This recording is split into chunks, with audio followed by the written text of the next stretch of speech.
Halo, selamat datang di channel Penting Gak Penting, tempat kita membahas film-film menarik yang mungkin penting, mungkin juga tidak, tapi yang penting kita bahas. Kali ini, kita akan mengikuti kisah seorang pasukan militer yang tiba-tiba terlempar ke dunia lain, tempat monster raksasa berkeliaran, dan manusia harus bertahan hidup dengan senjata seadanya. Inilah alur cerita Monster Hunter 2020. Kisah ini dimulai dengan mengungkap sebuah dunia yang tersembunyi, derby jangkauan manusia. Di sana, manusia hidup berdampingan dengan monster-monster, raksasa yang buas dan mematikan. Di tengah gurun dunia itu, berdiri sebuah menara, misterius yang selalu diselimuti awan gelap, dan sambaran petir. Pada saat itu, sebuah kapal pasir yang dipimpin oleh Sang Admiral Tengah berlayar menuju menara tersebut. Namun sebelum mereka tiba, seekor monster gurun bernama Diablo tiba-tiba muncul dari bawah pasir dan menghantam kapal dengan kekuatan luar biasa. Sang Admiral segera membelokkan kemudi, dan kapal itu berhasil selamat. Sayangnya, seorang pemburu yang dikenal sebagai Hunter terjatuh dari kapal dan tertinggal sendirian di tengah gurun. Pada saat yang sama, di dunia manusia, Kapten Natalie, Artemis bersama tim militernya sedang mencari sekelompok tentara yang menghilang secara misterius di sebuah gurun. Petunjuk yang mereka temukan hanyalah sinyal, esos dan jejak roda kendaraan yang tiba-tiba berhenti di tengah gurun, seolah seluruh pasukan itu lenyap begitu saja. Tak jauh dari sana, berdiri beberapa batu kuno yang dipenuhi simbol-simbol aneh. Namun sebelum mereka sempat menyelidikinya, langit tiba-tiba menghitam. Sebuah badai hitam raksasa bergerak cepat ke arah mereka, dan petir mulai menyambar batu-batu misterius itu hingga simbolnya menyala terang. Betapapun cepat kendaraan mereka belai, badai itu tetap berhasil mengejar, hingga dalam hitungan detik seluruh konvoi tersedot ke dalam pusaran badai. Ketika akhirnya mereka berhasil keluar dari kendaraan, badai itu telah lenyap, dan lanskap di sekitar mereka telah berubah total. Kini mereka berada di sebuah wilayah yang sama sekali asing bagi mereka. Lebih buruk lagi, seluruh perangkat elektronik mereka mati total, kompas tidak berfungsi, dan radio kehilangan sinyal, membuat mereka benar-benar terjebak di tempat asing.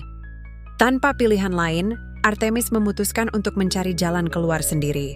Namun baru beberapa langkah berjalan, mereka menemukan kendaraan milik pasukan yang tengah mereka cari. Sayangnya, seluruh tentara di sana telah tewas dalam kondisi yang sungguh mengenaskan. Yang paling aneh, meski banyak selongsong peluru berserakan, tidak ada jejak musuh atau tanda-tanda pertempuran di atas pasir, seolah serangan itu terjadi hanya dalam hitungan detik. Pemandangan itu membuat seluruh tim menyadari bahwa apapun yang menghabisi para tentara itu jelas bukan ancaman biasa dari dunia mereka sendiri. Menyadari ada sesuatu yang sangat berbahaya di tempat itu, Artemis segera memerintahkan seluruh tim untuk meninggalkan lokasi secepat mungkin. Namun tanpa mereka sadari, dari puncak bukit, seseorang tengah mengawasi setiap gerak-gerik mereka, Hunter, sosok yang terpisah di awal kisah ini. Beberapa saat kemudian, rombongan Artemis berhenti lagi. Setelah melihat tulang belulang, berukuran raksasa tergeletak di hadapan mereka, saat semua orang masih terpaku menatapnya, tiba-tiba sebuah anak panah melesat dan menancap di tulang itu. Pada saat bersamaan, tanah bergetar hebat, ada pasien di Merik meledak kembadam, mengungkap seekor monster bertanduk raksasa bernama Diablos yang muncul dengan raungan menggelegar. Monster itu langsung menerjang kendaraan militer dengan brutal. Seluruh tim mencoba menghujaninya dengan peluru, namun tembakan itu sama sekali tak mampu menembus kulit keras Diablos. Salah satu taring Diablos berhasil menembus tubuh salah satu prajurit. Namun sebelum tewas, prajurit bernama Stellar sempat melemparkan beberapa bom, memberi kesempatan emas bagi Artemis dan rekan-rekannya untuk berlari menuju area berbatu. Di sanalah Hunter muncul kembali, menembakkan anak panah asap ke arah Diablos untuk mengalihkan perhatian monster itu. Artemis dan timnya akhirnya berhasil masuk ke sebuah gua sempit, membuat monster yang mengamuk itu pergi. Malam itu, ketika semua orang mengira mereka aman, ternyata bahaya yang jauh lebih mengerikan tengah menanti di dalam gua. Artemis mencoba menenangkan Dash yang mulai panik, meyakinkan bawahannya bahwa mereka bisa keluar hidup-hidup. Nemais betul kaimat Trader. Seekor monster laba-laba raksasa bernama Nersila tiba-tiba menyerang Artemis dari langit-langit gua. Sebelum sempat memberikan pertolongan pertama pada Artemis, puluhan Nersila lain mengerumuni mereka memaksa Lincoln, Marshall, dan Dash meninggalkan Artemis. Di luar gua, Hunter kembali, membantu dengan menghujani monster-monster. Itu dengan anak panah peledak, namun karena jumlah Nersila terlalu banyak, kekacauan tak terhindarkan, dan nyawa Marshall pun melayang.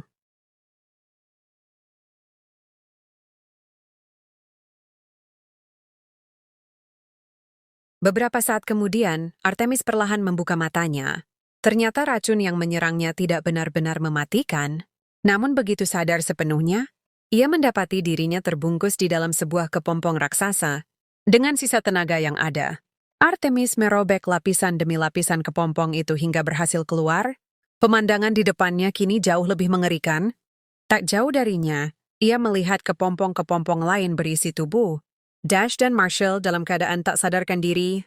Artemis segera mengambil tas milik rekannya yang tergeletak, yang hanya berisi 2 suar, sebuah tabung oksigen kecil, dan beberapa peluru. Berbekal perlengkapan seadanya itu, ia mulai menyusuri terowongan sarang yang dipenuhi jaring laba-laba. Tak lama berjalan, seseorang tiba-tiba muncul dari kegelapan. Ternyata Lincoln, dalam kondisi yang menyedihkan. Artemis segera membantunya berjalan untuk mencari jalan keluar. Namun ketenangan itu hanya bertahan sesaat, ketika Lincoln tiba-tiba menjerit kesakitan. Saat membuka bajunya, Artemis dibuat ngeri melihat puluhan telur Nersila menetas di dalam lukanya, memunculkan monster-monster kecil satu persatu dari tubuh Lincoln. Artemis memanfaatkan kekacauan itu untuk memanjat menuju pintu keluar. Namun tepat saat hampir berhasil, seekor Nersila mencengkeram kakinya dan menariknya kembali. Tanpa berpikir 2 kali, Artemis melemparkan seluruh sisa peluru ke dalam api, memicu ledakan berantai yang menyelamatkannya. Namun masalah lain muncul beberapa saat kemudian, yang beritakan tersuatu bergerak di dalam tubuhnya sendiri. Panik, Artemis segera memeriksa seluruh tubuhnya hingga menemukan bekas sengatan di kakinya. Tak ingin racun itu menyebar lebih jauh, Artemis mengambil keputusan nekat untuk membakar sendiri kakinya. Setelah mengobati diri, ia mendaki puncak sebuah bukit untuk mencari jalan keluar. Namun sejauh mata memandang, hanya terlihat hamparan gurun tanpa akhir. Di kejauhan badai hitam yang menyeretnya ke dunia, ini masih terlihat berputar di sekitar sebuah menara.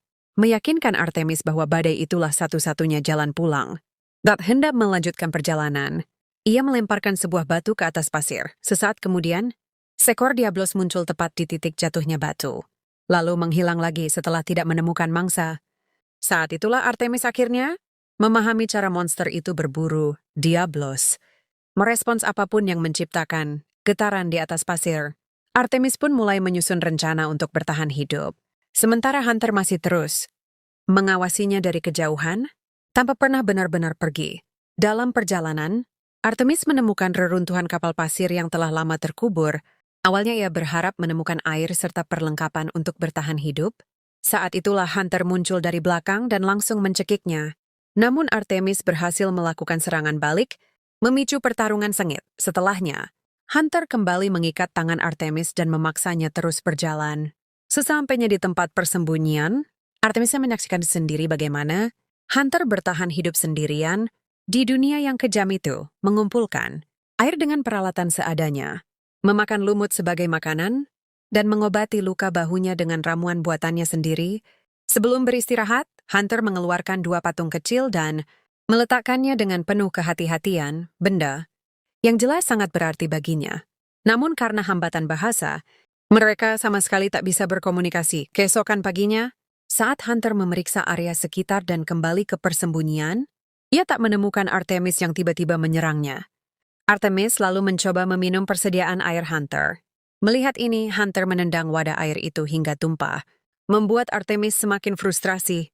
Dalam amarahnya, Artemis sengaja menghancurkan altar kecil milik Hunter.L.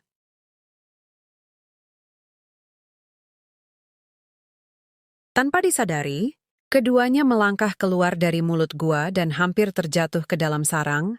Nersila, nyawa Hunter yang saat itu terancam, justru diselamatkan oleh Artemis. Sebagai balasan, Artemis mengeluarkan sebatang coklat dari saku seragamnya dan memberikannya kepada Hunter. Awalnya Hunter terlihat bingung, namun setelah mencicipinya, ekspresinya langsung berubah. Mungkin itu pertama kalinya ia merasakan makanan semanis itu. Sebagai balasan, Hunter memberikan kantong airnya Dan untuk pertama kalinya, keduanya mulai saling percaya. Melalui bahasa isyarat sederhana, mereka akhirnya saling memahami tujuan masing-masing. Artemis ingin kembali ke dunianya. Sementara Hunter juga ingin menuju badai di sekitar menara. Tujuan mereka kini ternyata sama. Namun ada satu monster raksasa yang menghalangi jalan mereka, Diablos. Setelah berdiskusi menggunakan gestur, mereka akhirnya menjalankan rencana pertama. Saat malam tiba, Artemis berdiri sendirian di area berbatu, memancing monster itu ke permukaan, lalu berlari menuju jebakan yang telah mereka siapkan. Malam itu, suasana di dalam gua terasa jauh lebih tenang dari sebelumnya. Hunter kemudian menunjukkan dua patung kecil yang selalu ia bawa. Melalui bahasa isyarat sederhana, Artemis akhirnya memahami bahwa patung-patung itu melambangkan keluarganya yang telah lama meninggal. Sejak kehilangan mereka, Hunter memilih hidup sendirian di tengah gurun sambil berburu monster untuk bertahan hidup. Keesokan harinya, mereka mulai menyiapkan jebakan, mematikan untuk Diablos racun, dioleskan pada ujung anak panah Hunter, dan beberapa jebakan lain disiapkan di sekitar reruntuhan kapal. Hunter juga memberikan Artemis beberapa perlengkapan khas pemburu, monster, sebuah slinger, dan sepasang pedang kembar, membuat Artemis berlatih secepat mungkin. Akhirnya rencana mereka dimulai ketika Hunter melemparkan sebuah tong ke tengah gurun, membuat monster raksasa itu meledak, keluar dari bawah pasir dan menghantam tong tersebut. Benoi Reikendus, Artemis dan Hunter segera berlari menuju kendaraan militer yang mereka tinggalkan sebelumnya. Tapi Diablos mengejar mereka dengan sangat ganas. Melihat situasi kritis itu, Hunter memutuskan untuk menjadi umpan, sengaja berlari ke arah lain agar Artemis bisa mengambil senjata di dalam mobil. Enchanted She hampir berhasil, namun saat berlari, sebuah hap tengah meledak tiba-tiba. Diablos berbalik dan menyerang dengan kecepatan tinggi, menghantam dengan satu pukulan keras. Kini Artemis harus menghadapi monster itu sendirian.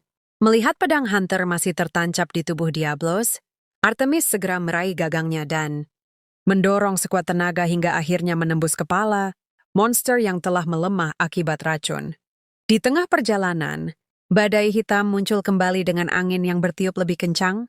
Sementara pasir mulai menelan jejak mereka, Artemis buru-buru mendirikan tenda darurat sebelum badai menghantam. Keesokan paginya, badai akhirnya mereda. Meski tenda mereka hampir terkubur pasir, beruntung keduanya berhasil selamat. Perjalanan berlanjut hingga beberapa waktu kemudian, mereka menemukan sebuah oasis. Untuk pertama kalinya sejak tiba di dunia asing ini, Artemis akhirnya melihat sumber air yang nyata. Dengan sekawanan, Aptonoth, herbivora jinak dan tak berbahaya, berkeliaran di sekitar oasis, membiarkan mereka akhirnya beristirahat dengan tenang. Namun pada malam hari, api mulai membakar pepohonan di sekitar oasis itu. Itu adalah Rathalos, monster, yang jauh lebih besar dan lebih mematikan daripada Diablos. Tiba-tiba Razemi ada sosok manusia yang membantu mereka. Ternyata sosok itu adalah sang Admiral. Dan yang paling mengejutkan, pria itu ternyata bisa berbicara bahasa Inggris. Saat sadar kembali, Artemis mendapati dirinya berada di dalam sangkar di atas kapal pasir. Di mana seluruh awak kapal memandangnya dengan penuh kecurigaan, menganggapnya sebagai orang asing yang bisa membawa bencana. Hunter hanya bisa terdiam karena tak bisa menentang keputusan sang admiral. Begitu keadaan sepi, Artemis mencoba melarikan diri dengan mematahkan gembok sangkar, lalu menyelip ke dapur kapal untuk mencari senjata. Namun usahanya tiba-tiba dihentikan oleh seekor palico, kucing kecil yang bertugas sebagai juru masak kapal. Sebelum situasi berubah menjadi kekacauan, Hunter datang dan memberitahunya bahwa Artemis sebenarnya sudah dibebaskan. Tak lama kemudian, sang admiral meminta maaf atas tindakannya, menjelaskan bahwa ia hanya ingin memastikan Artemis bukanlah ancaman. Ia kemudian mengungkapkan sebuah fakta yang jauh lebih mengejutkan. Ternyata, Artemis bukanlah manusia pertama yang tersesat di dunia ini. Karena beberapa orang dari bumi telah datang sebelumnya, dan dari merekalah sang admiral belajar berbicara bahasa Inggris. Ia kemudian menjelaskan asal-usul seluruh kejadian aneh ini, yang ternyata berkaitan dengan menara langit sebuah, menara kuno yang dikelilingi badai gelap. Menara itu adalah peninggalan peradaban kuno yang mampu membuka gerbang menuju dunia lain. Namun teknologi itu justru menjadi penyebab utama kehancuran mereka. Kini portal itu aktif kembali dan mulai menghubungkan kedua dunia, memungkinkan monster menyeberang ke dunia manusia. Begitu pula sebaliknya, Sang Admiral kemudian menawarkan sebuah kerjasama jika Artemis membantu mengalahkan Rathalos yang menjaga jalan menuju menara langit, ia akan membantu. Artemis kembali ke bumi. Tawaran itu langsung diterima oleh Artemis.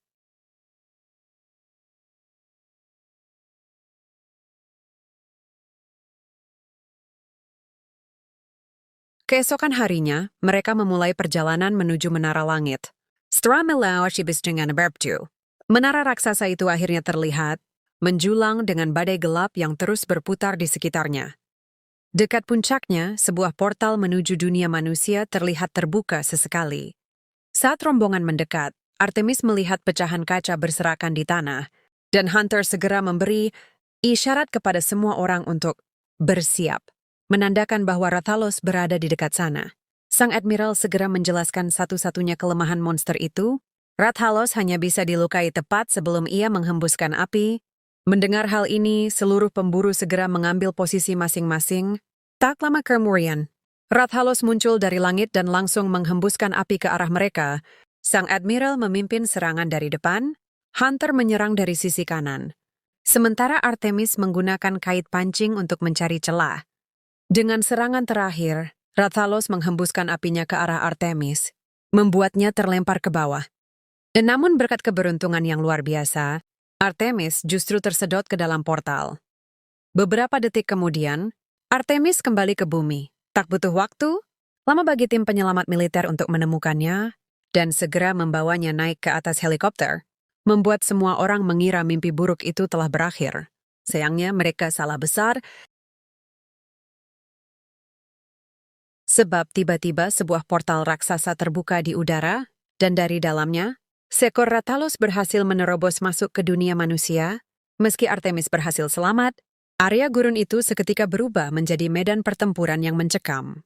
Tank, kendaraan tempur, dan rentetan peluru militer terus menghujani Rathalos, namun tak satu pun mampu menghentikan langkahnya.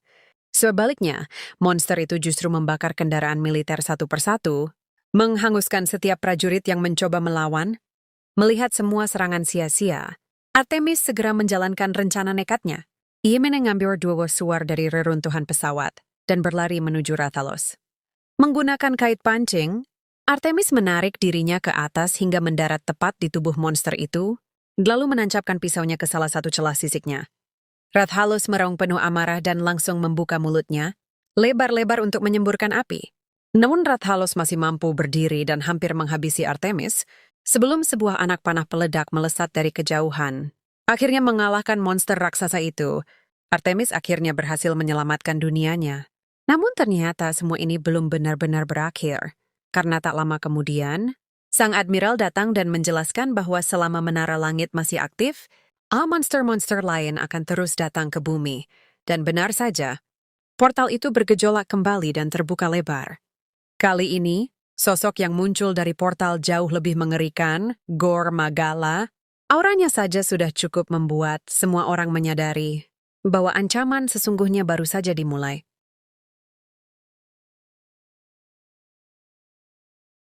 Artemis akhirnya mengambil keputusan besar. Ia memilih untuk kembali ke dunia monster bersama Hunter dan Sang Admiral. Tujuannya kini bukan lagi sekadar bertahan hidup, melainkan menghancurkan menara langit agar tak ada lagi monster yang bisa menyeberang ke dunia manusia. Namun tepat ketika semua orang mengira pertempuran telah usai, seorang pria berjubah hitam terlihat diam-diam mengawasi mereka dari puncak. Menara langit, identitasnya sama sekali tidak terungkap. Momen ini seolah menjadi pertanda bahwa dalang, sesungguhnya dan ancaman yang sebenarnya masih menanti di balik dunia para monster. Dalam mitologi dan cerita rakyat yang sering kita dengar, manusia selalu digambarkan sebagai makhluk yang tangguh saat menghadapi ancaman luar biasa. Namun film ini menunjukkan sisi lain, ketika dua dunia yang berbeda bertabrakan, batas antara habitat dan medan perburuan seketika menjadi kabur. Seperti yang telah saya ceritakan sejak awal, perjalanan Artemis bukan sekadar kisah bertahan hidup biasa, melainkan perjuangan berdarah lintas dimensi. Berawal dari terdampar di gurun asing, dikejar Diablos dan Nersila yang mengerikan, hingga akhirnya harus bekerja sama dengan seorang pemburu lokal bernama Hunter. Hanya demi bertahan hidup, jelas ada misteri besar yang sengaja disembunyikan di balik keberadaan Menara Langit. Lalu apa arti semua ini? Sepanjang film, badai hitam dan menara kuno itu tampak memiliki peran tersendiri, terus-menerus menghubungkan bumi dengan dunia monster. Apakah ini hanya kegagalan fungsi teknologi peradaban kuno, ataukah ada kekuatan jahat yang sengaja mengendalikan portal itu dari balik bayang-bayang? Ditambah lagi, sosok berjubah di puncak menara pada akhir film, seolah menegaskan bahwa seluruh teror ini bukanlah bencana alam biasa, dimirangi skenario yang lebih besar sedang dijalankan. Jadi menurut kalian, akankah Artemis dan sang Admiral berhasil menghancurkan menara langit di kisah berikutnya? Ataukah mereka justru akan terjebak selamanya di dunia monster? Siapa yang tahu? Sepertinya itu saja pembahasan untuk video kali ini. Like dan subscribe jika kalian menikmatinya. Terima kasih untuk yang sudah menonton dari awal sampai akhir.